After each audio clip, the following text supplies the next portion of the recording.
नमस्कार, मी doctor Mahendra Kolhe, orthodontist. आज समजून घेऊया आपण रूट कॅनल म्हणजे काय. जेव्हा दातांमधली कीड दातांच्या नसेपर्यंत पोहोचते तेव्हा लोकांना वेदना चालू होतात, दात दुखणं चालू होतं.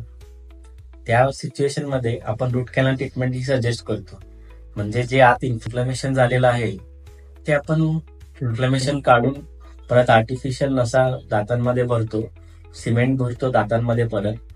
ज्याप्रमाणे दातांच्या वेदना पूर्ण कमी होऊन जातील, थोडे दिवस थांबून आपण त्याच्यावर कॅप लावून देतो, जेणेकरून दातांचं संरक्षण राहावं व दातांचं प्रोटेक्शन राहावं. काही जरी हार्ड वस्तू खाल्ले तरी दात तुटू नये, यासाठी प्रामुख्यानं आपण रूट कॅनल ट्रीटमेंट झाल्यावर कॅप लावणे ऍडवाइस करतो.